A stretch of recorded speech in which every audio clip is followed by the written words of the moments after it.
तो परसों से YouTube फेसबुक देखना, उसमें कथा सेफ है, उसको सब्सक्राइब कर लो, उस कथा को सुनो।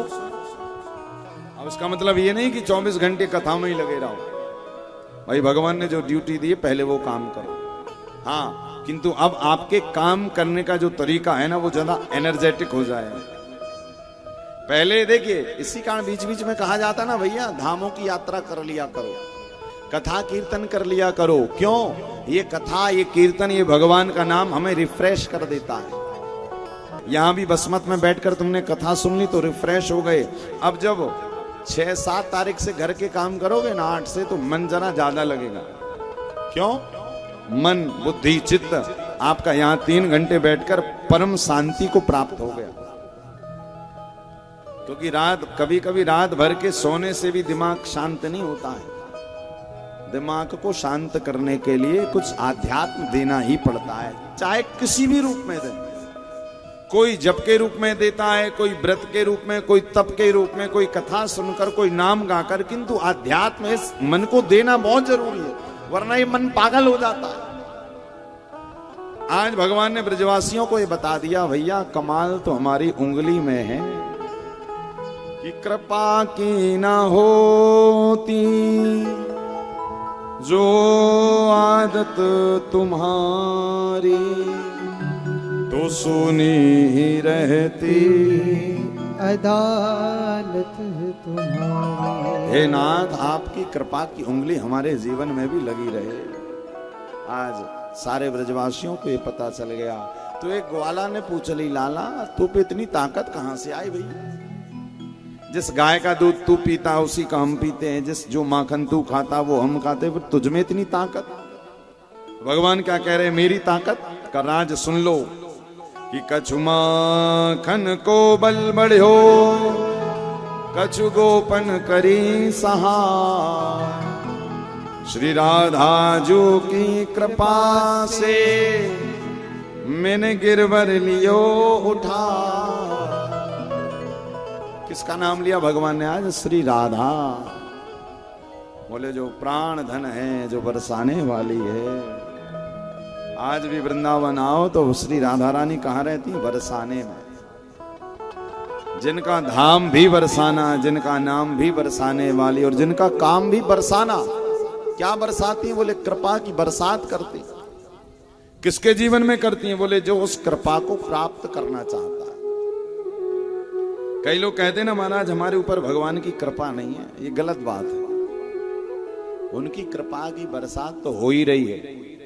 जैसे एक बार गुरुजी ने 2 चीलों से कहा जाओ बरसात शुरू होने वाली है तो ऊपर जाकर मिट्टी के कलश रखाओ तो बरसात का पानी एकत्रित हो जाएगा 4 महीने का। कहा ठीक है। अब बताना भूल गए सीधा रखना है कि उल्टा। तो एक ने तो सीधा रखा और दूसरे ने जाकर बस रख कर आ गया। 4 महीने बरसात हुई। 4 महीने बाद गुरुजी ने कहा जाओ उठा लाओ कलश।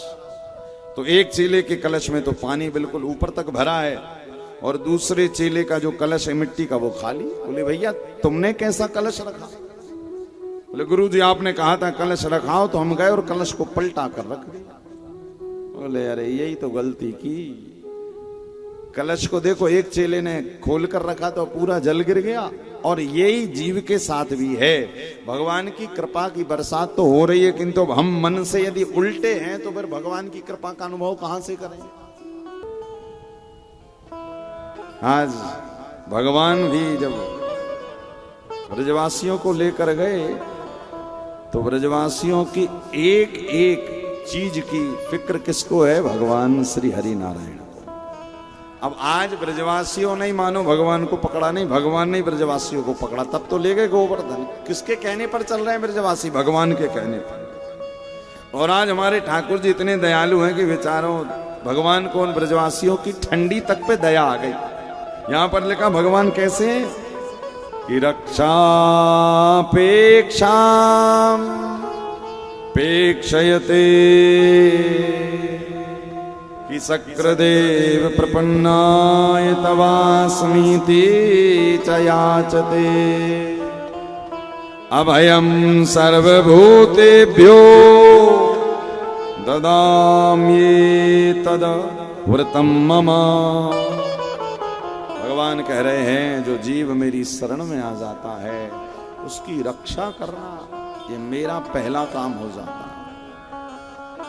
जो लोग हमसे पूछते हैं महाराज फोन करके कि महाराज हम लोग बद्री विशाल आ रहे हैं, क्या वहां पर अब किसी ने बता दिया होगा वहां ऑक्सीजन लेवल कम है। भाई लोगों के तो मुंह है, भैया ऑक्सीजन देने वाले कौन है? भगवान ही है। बताओ ऑक्सीजन कम होनी होगी तो घर में हो जाती है कि नहीं? डॉक्टर कह देता वेंटिलेटर लगाओ, ऑक्सीजन लगाओ, इनका ऑक्सीजन घट गया।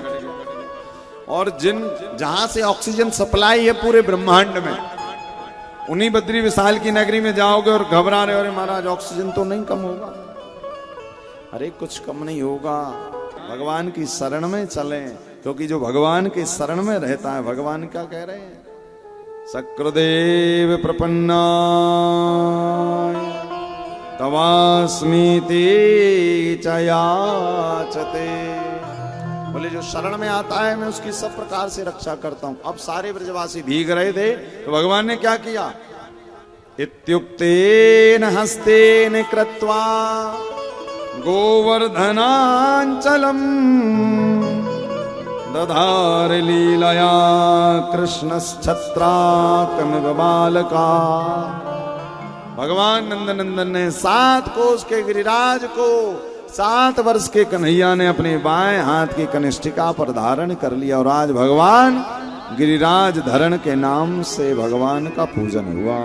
बोलिए गिरिराज धरण की जय। भगवान का ये गोवर्धन उठाने का मतलब क्या है? भगवान बताना चाह रहे हैं, रे जीव एक बार तू सब कुछ छोड़कर मेरी शरण में आकर तो देख। भगवान कृष्ण ने गीता में कहा, सर्वधर्मान परित्यज्य मामेकम शरणं व्रजा अहम त्वां सर्व पापेभ्यो मोक्षयिष्यामि मा शुचा। भगवान कह रहे, रे जीव एक बार तू मेरी शरण में आकर देख। अब वहां पर प्रश्न आया कि भगवान ने बाएं हाथ की कनिष्ठिका पर ही गोवर्धन क्यों उठाया, दाएं में क्यों नहीं उठाया? भगवान ये बताना चाह रहे हैं, रे जीव एक बार तू मेरी शरण में आ, तेरे प्राणों की रक्षा करना, तेरे धन की रक्षा करना, तेरे परिवार की रक्षा करना मेरे दाएं हाथ नहीं मेरे बाएं हाथ की सबसे छोटी उंगली का काम है। तू आकर तो देख। हम लोग कहते ना ये हमारे बाएं हाथ का काम है, बड़ा सरल है। ऐसे भगवान कह रहे हैं, भैया तू एक बार मेरी शरण में आकर तो देख। आवाज यहीं स्थिर रखो ना। एक बार तू मेरी शरण में आकर तो देख, प्राणों की रक्षा करना मेरे बाएं हाथ की कनिष्ठिका का काम। और सारे ब्रजवासी आज उस गोवर्धन पर्वत में आ गए। चारों तरफ देखो, अब मैया यशोदा बड़ी डांट लगा रही ब्रजवासियों, कह रही क्यों रे ब्रजवासियों तुम्हें नेकों दया ना आवे? क्यों मैया क्या हुआ? बोले मेरा इतना सा लाला, नेक सो लाला यानी छोटा सा लाला, और 7 कोस के गिरिराज को अपनी इकन्नी उंगली पर धारण करके रखा। रे कछुआ की मदद करो, इतने हट्टे कट्टे हो, खाते पीते हो। कहीं ठीक है। अब सबने अपने अपने मोटे मोटे डंडा निकाले और गोवर्धन पर्वत के चारों तरफ लगा लिए। और क्या कह रहे हैं? विचार करो, जो उंगली पर गोवर्धन धारण किया है वो तो नहीं कह रहा मैंने धारण किया है। ब्रजवासियों को जरा अभिमान आए, क्या कह रहे? बोले लाला अब तुझे अपनी उंगली हटानी है तो हटा ले, हमारे देख डंडा लगे। भगवान ने कही पक्का हटाऊं? बोले हाँ हटा ले, तेरी उंगली की जरूरत ही नहीं। ठाकुर जी ने कहा बेचारे यदि मैंने जरा हटा भी ली तो अभी सब दब जाएंगे। भगवान ने कहा किंतु चलो इनको बता दो। तो भगवान ने उंगली हटाई नहीं, उंगली हटाने की एक्टिंग मात्र की। और जैसे ही भगवान ने उंगली हटाने की एक्टिंग की, इतने में ही ब्रजवासियों के डंडे चटपट चटपट करके टूटने लगे। ब्रजवासी फिर से चिल्लाए, लाला बचाए लो भैया, आज हमें पतो चल गई कमाल हमारे इन मेहनत के डंडों में ना है, कमाल तो तुम्हारी कृपा की उंगली में है। भैया यदि कृपा की उंगली नहीं लगी होती तो मेहनत के डंडे टूट जाते।